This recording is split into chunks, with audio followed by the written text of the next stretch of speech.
لو ما تعرفش خليني اقولك ان الانسان مننا يقدر يعيش عطشان اسبوع وكمان يكون جعان اسبوعين ويعيش سنين حتى من غير سقف.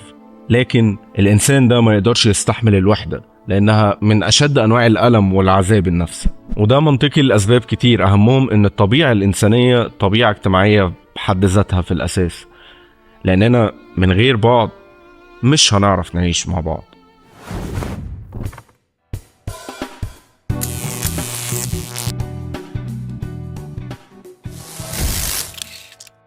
في الفيديو ده هتناقش معاكم شوية بشكل بسيط على إجابة سؤال واحد: شعور الوحدة اللي بيجيلك كل يوم بالليل بعد ما يومك ينتهي ده يتسمى وحدة فعلا ولا انعزال إجباري؟ أنا آدم وده فيديو جديد هنتكلم فيه عن الوحدة، فمن غير مقدمات كتير يلا بينا نبدأ.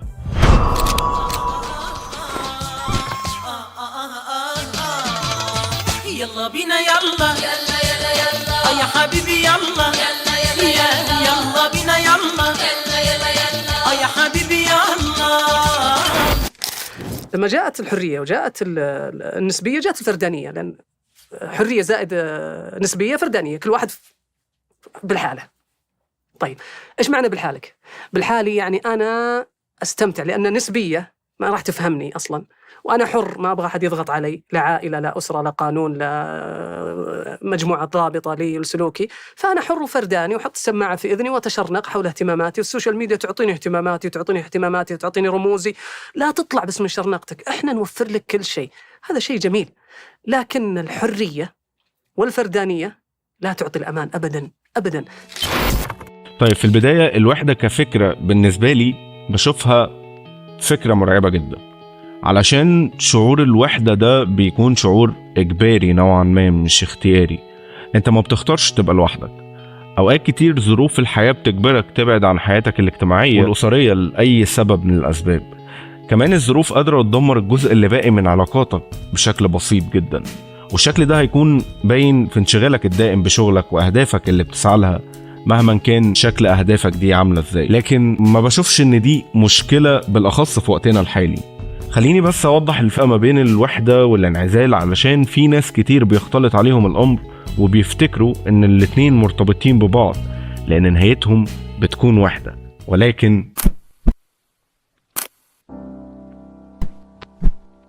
خلينا نبدأ بالانعزال وأقولك ان الانعزال هو فعل اختياري من الإنسان بإرادته الكاملة، نظرا لانشغاله بمشاريع معينة في حياته أو أهداف عايز يحققها أو مجرد روحه من الناس بوجه عام. وده طبيعي، يعني بيحصل لنا كلنا في وقت من الأوقات، بنبقى عايزين نتيك اوف من كل حاجة وخلاص، أنا مش عايز أتعامل مع بني آدمين، أنا عايز أفضل لوحدي. باختصار شديد بيختار ياخد جنب من الناس اللي حواليه علشان تركيزه يتحول لحاجة أهم، ودي حاجة اسمها أولوية، شيئا فشيئا بالترتيب علشان حياتنا تكون متوازنة أكتر. لكن الوحدة وارد جدا تيجي بسبب البعد عن البشر لأي سبب إن كان. في أوقات كتير في أسباب اوت اوف نوير بتظهر لك بتخليك ان انت تمقت الحياة اللي انت بتعيشها وتقرر ان انت تبعد عن كل حاجة وتبقى لوحدك. لكن خليني اقولك ان الوحدة هي شعور اجباري بيجي للبني ادم حتى لو حوالين الناس كلها، على فكرة حتى لو وصل لأعلى المراتب والنجاحات اللي في الدنيا، وأمثلة على ده كتير من فنانين ومشاهير اتكلموا عن الموضوع.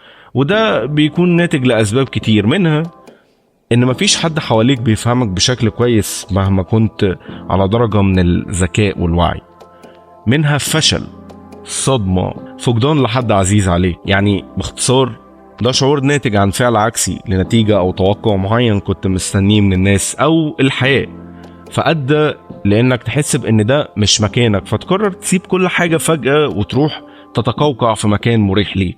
وبالنسبة لي أتمنى يكون مكان، علشان لو شخص، صدقني فقدان الشخص ده مهما كان السبب تأثيره عليك مش هيكون أحسن حاجة في الدنيا يعني. ماشي، خلينا ناخدك في استراحة بسيطة ولكن ليها علاقة بالموضوع شوية، ليها علاقة بمسلسل بلاك ميرور، لو حد اتفرج عليه هيفهم قصدي ايه. طيب احنا في ظل الحياة الإلكترونية اللي بنعيشها يوم ورا التاني بسبب تأثير التطور التكنولوجي اللي بيحصل، فكرني بحاجة ليها علاقة بمسلسل بلاك ميرور. بمناسبة بلاك ميرور، لو انت شخص طبيعي متفرج عادي يعني مش ناقد او ملزم ان انت تشوف المسلسل وشفت المسلسل كامل، فانا احب احييك من مكاني ده لاني ما كملتهوش. شفت منه بعض الحلقات اللي بصراحة فورا جابت لي اكتئاب، لان كمان دي كانت في فترة تعبي، ودي مش احسن حاجة. يعني الناس اللي بتعاني من تعب او حاسة ان هي مش في احسن حال الفترة دي، فيا ريت ما تتفرجش على حاجة شبه بلاك ميرور، لان انا ما اعتقدش في حاجة شبهه. بس المهم يعني خلينا نرجع لموضوعنا. بلاك ميرور بسبب واقعيته الشديدة في تصور المستقبل الرقمي، وبالاخص تأثير العالم الافتراضي على العالم الحقيقي لدرجة وصل فيها الناس لانعدام الاحساس. خلينا اجرب معاك حاجة كده. جرب كده تقفل موبايلك دلوقتي، مش تعمله شات داون، اقفله عادي من زرار اللوك وارجع كمل الفيديو. لا لو ما عملتش كده اعمل فعلا، لان دي حاجة مهمة في منها غرض. عملت؟ طيب انت دلوقتي ما شفتش حاجة غير شاشة سوداء شبه المراية بيظهر فيها وشك بس، صح؟ بكل بساطة هي دي فكرة المسلسل، وغرضي من ذكره اننا مسحولين في السوشيال ميديا لغاية ما قربنا ننسى السوشيال لايف كانت عاملة ازاي. حتى فكرة اللحظات والميموريز بشكل عام بقت خالية من الحقيقة. وبدون اهانة والله ما قصدي حاجة، يعني مش قصدي حاجة لحد بعينه غير بقى اللي على راسه بطحة، يعني ده بوجه له اهانة عادي. اللحظات اللي احنا بقينا بنعيشها بقت علشان الستوريز والستريك وخلافه من مصطلحات ما بتضيفلناش حاجة غير عدم احساسنا بالوقت اللي بيعدي منا، وعدم تقدير الوقت ده مع الناس اللي بنحبهم بالذات بيكون سبب كبير في اننا نحس بالوحدة في نهاية اي يوم، حتى لو اليوم ده مليان تفاصيل. واحدة واحدة معايا، تخيل نفسك قاعد مع ناس وماسك الموبايل طول الوقت، وبغض النظر عن السبب ايه، لان الناس دي لو ما بتحبهاش ومش مهمة بالنسبة لك اظن ان انت مش هتقعد معاهم يعني. فخلصت القعدة وروحت، تفتكر هتحس بايه؟ بالعكس، تأثير هيكون سلبي، والله اعلم ممكن يوصلك لأني مرحلة تحس فيها بالوحدة. قيس بقى المثال البسيط ده على كل المواقف: قاعدة مع أهلك، خروجة مع أصحابك، سفرية لمكان جديد، شغلك، وحاجات كتير هتلاقيك بتأثر فيها بشكل أو بآخر يعني. ويمكن تبقى في اللاوعي عندك وتتحول نوعا ما بوعي انت مش واخد بالك منه. باختصار شديد انا بناقش مشكلة انا نفسي بعاني منها وبحاول اعالجها بقالي شوية حلوين، لان في النهاية احنا هنعيش يومين يعني، فاهم حاجة؟ يعني نعيشهم حلوين ونوعا ما عارفين نبسط نفسنا ونكون مستريحين، يعني نعيشهم في هم وغم وسواد من السوشيال ميديا وخلافه. وعلى فكرة انا بشوف ان مدمن السوشيال ميديا مفيش فرق بينه وبين مدمن المخدرات، باختلاف تأثير كل حاجة منهم على البني ادم. الاتنين اسوأ من بعض والاتنين مدمنين، يعني محتاجين لعلاج.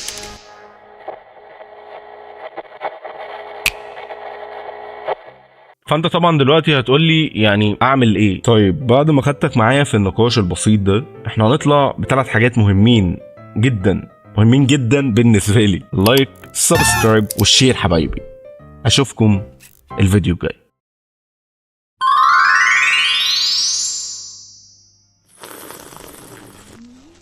المهم انه احيانا الانسان مننا بعد نهاية كل يوم، خاصة في الايام الصعبة والمتعبة، هو ما بيدورش على حاجة غير على مكان يرتاح فيه، مكان يكون له مصدر امان وراحة، شخص يحتويه ويحتوي غضبه وهمومه طول اليوم.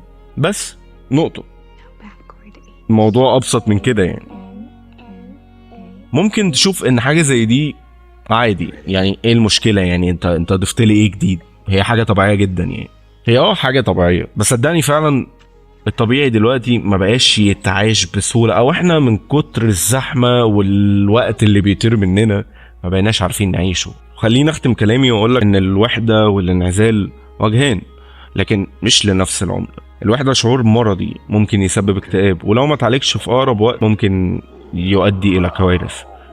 والانعزال قرار مش سهل ابدا للانسان ياخده، يا بيكون قرار بخطوات واضحة لفعل سامي وفي حياتك تكون افضل مما هي عليه، يا بيكون قرار طفولي بيؤدي بيك لوحدة وهمية بتحسسك بانجازات مش حقيقية بالمرة.